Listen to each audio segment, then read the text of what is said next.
ඉතින් කොහොමද? ඔයාලා හැමෝම සතුටින් පරිස්සමෙන් ඉන්නව නේද? ඉතින් ඔයාලා පොසොන් එකට පන්සල් ගියා නේද? ඔන්න ඉතින් අපි තුන්දෙනාත් පන්සල් යන්න තමයි මේ ලෑස්ති වෙන්නේ. අපි අද යන්න හිතන් ඉන්න පන්සල ගාව විකුණන මල් නැති නිසා ගෙදරින් යනකොට මල් අරගෙන යන්න ඕන. ඉතින් අපේ ගෙදර දස්වල පන්සලකට ගෙනියන්න තරම් මල් නැති නිසා මේ පාරායිනේ ගහකින් කඩාගත්තේ. ඉතින් මේ ගහේ අයිතිකාරයාට ගොඩාක් පින් සිද්ධ වෙන්න ඕනි.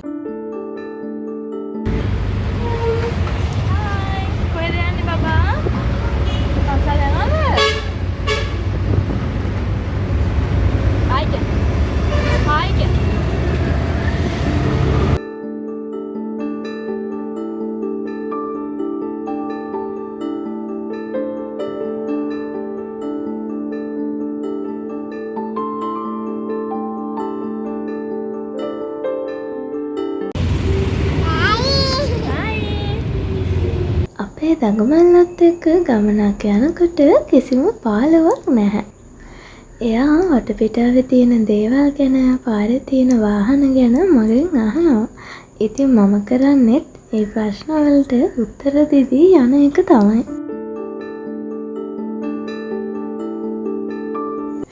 ඉතින් අපි අද යන්නේ මොන පන්සලේද කියන්න බැරි වුණානේ.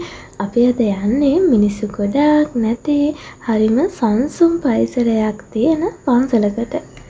අපි පන්සලට අන්තිමට ගියේ චූටිදූ හම්බ වෙන්න ඉතින්. ඉතින් චූටිදූ හම්බ වුණාට පස්සේ අවුරුදු 2කට පස්සේ අපි අද තමයි ආයෙත් ඒ පන්සලට යන්නේ.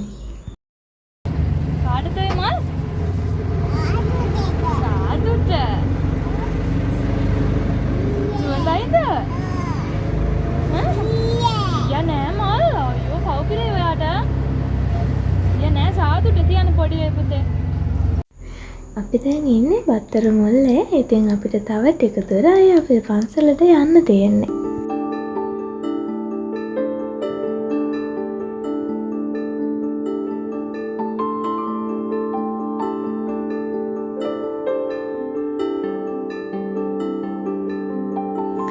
ලස්සනයි නේද මේ අහස? ඉතින් කොළඹ ලස්සන හවසට කියනවනේ. ඇත්තටම කොළඹ හවසට ගොඩාක් ලස්සනයි. ඉතින් තව ටිකක් හවස් වුණාම තමයි ගොඩාක්ම ලස්සන. ඉතින් කොළඹ නගරේ ඉන්නේ ගොඩාක් කාර්යබහුල ජීවිතයක් ගත කරන මිනිස්සුනේ. ඉතින් එයාලා උදේ ඉඳන් හවස වෙනකන් වැඩ කරලා ඇවිල්ලා හවසට මෙතනට එනවා ජොගින් යන්න.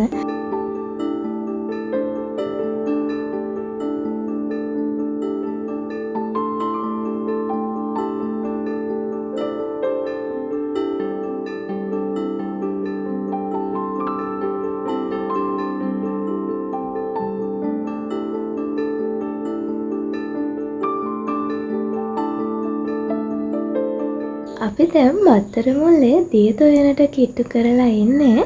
ඉතින් දියතොයන ගාවින්ම තමයි මම මේ කියපු පන්සලට යන්න තියෙන්නේ. ඉතින් මගේ හිත නම් ගොඩාක් නොයවසිල්ලෙන් ඉන්නේ මේ පන්සලට යනකම්. මොකද කොච්චර ගියත් මට නම් එපාම වෙන්නේ නැති තැනක් තමයි මේ පන්සල. අපේ චූටිදුවට චූට්ටක් නිින්ද ගියා. ඉතින් නිින්ද ගියාටත් වඩා ඉක්මනට එයා අවදි වුණා.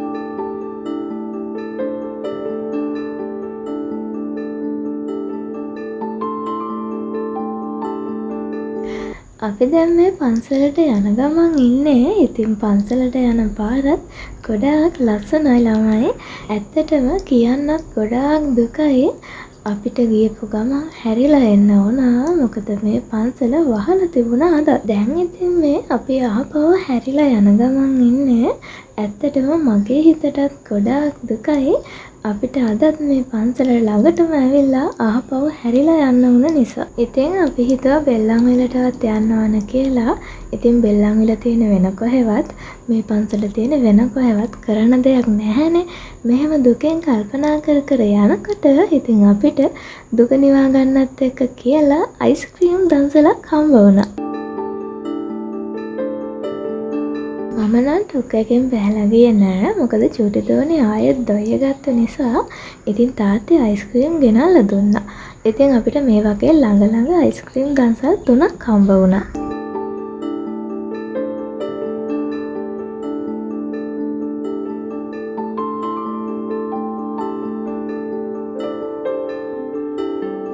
ඒ වගේම අපිට සුප් දන්සලකුත් හම්බ වුණා. ඉතින් චුටි දූත්තොයි නිසා යන ගමන් සුප් බොන්න බැහැනේ. අපි චුට්ටක් පාර අයිනේ නවත්තලා සුප් එක බිව්වා. ඉතින් මේ දන්සල් දීපු හැමෝටම ගොඩාක් පින් සිද්ධ වෙන්න ඕනි. අන්න ඉතින් අපි බෙල්ලන්විල පන්සල ගාවට ඇවිල්ලා ඉන්නේ ළමයි. ඉතින් අපි යමු අද පන්සලට. පන්සල ගොඩාක්ම ලස්සනයි. ඉතින් අද පොසොන් පෝයනේ. පන්සල වගේම මේ පාරත් හරිම ලස්සනට සරසලා තියෙනවා. ඉතින් අපි මෙන්න මේ විදිහට පාකින් එකට ඇතුල් වුණා. අපේ ටුක් යාළුවව මෙතන දාලා පන්සලට යන්න ඕන නිසා ටුක් එක මෙතන පාකින් එකේ දාලා අපි තව නෙළුම් මල් ටිකක් පහන් තිර හඳුන්කුරු මේ දේවල් ගන්න යන ගමන් තමයි මේ ඉන්නේ.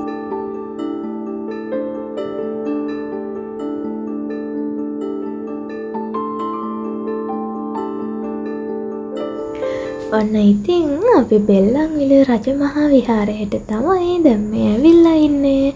ඉතින් බලන්නකෝ පොසොන් එකට මේ පන්සල හරිම ලස්සනට සරසලා තියෙනවා.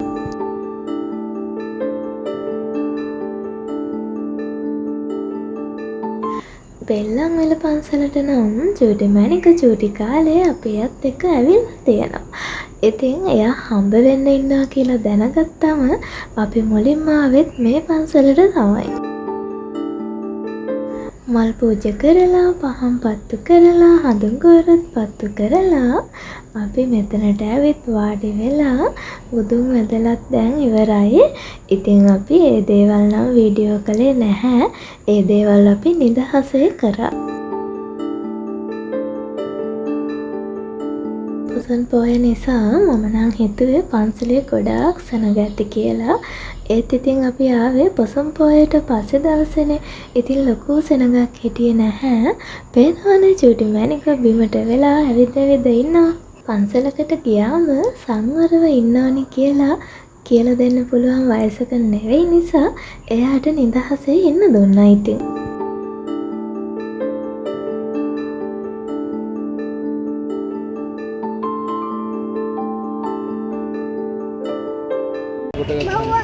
ඒ මොකද දන්නවද කිව්වේ? ඉතින් එයා එහෙම දුව ඇවිදින ටික මම වීඩියෝ කරානේ. ඉතින් එයා කිව්වා අතන බව්වෙක් ඉන්නවා බව්වවත් වීඩියෝ කරන්නලු.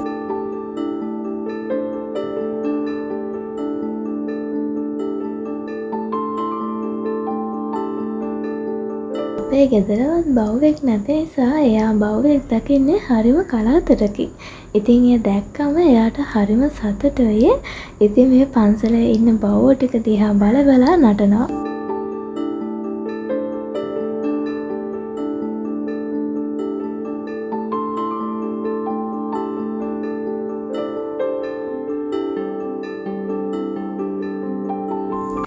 බෙල්ලන්විල පන්සලෙත් කූඩුවක් හදලා තිබුණා.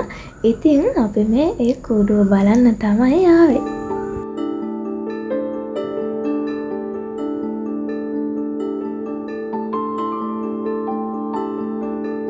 පුරවරේ කරුණ වෙළඳ පිරිසක් ගැල්වල බඩුපට වගෙන යන්ටේනවා බලනස් පුරවරේ. පොසොන් පෝය විශේෂත්වය වෙන මහින්දාගමනය පෙන්වන්න මිහින්තලයකුත් මෙතන හදලා තිබුණා. ඉතින් බුදුන් වැඳලා හැම අපි පන්සලෙන් එළියට ආවා. පන්සල එහා පැත්තෙම දහම් පාසල් ළමයි වෙන්න ඕන.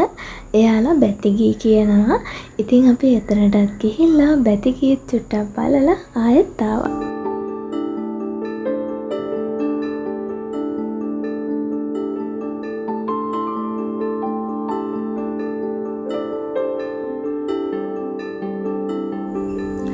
යනකොට තමයි දැක්කේ මෙතන පාර අයිනෙත් කුඩු ගොඩාරයක් තිබුණා. ඉතින් ඒ ටිකත් බලාගෙන වීඩියෝ කරගෙන ආවා.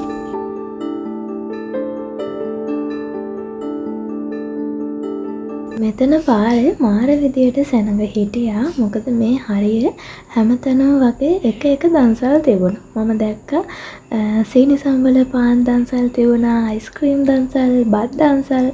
ඉතින් හරියට මේ පාරේ සෙනඟ ට්‍රැෆික්ලුත් වැඩි.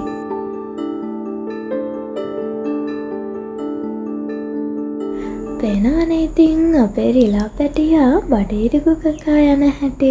ඉතින් එයාටත් මේ වගේ කොහේ හරි එළියට ආවොත් බඩේරිකු තමයි යවන්නේ. ඒ වගේ කෑමක් නම් ඉතින් අපිත් අරන් දෙනවා. මොකද වසවිස නැහැනේ. ඔන්න ඉතින් බඩේරිකු කකා ගෙදර යන ගමන් ඉන්නේ. එහෙනම් ඉතින් මේ vlog එක මේ විදිහට අවසන් කරන්නම් නේද? ආයෙත් දවසක අපි ලස්සන vlog එකකින් මුණ ගැහෙමු. එතකන් ඔයාලා හැමෝම සතුටින් පරිස්සමෙන් ඉන්න ඕනි හරිද? බයි බයි.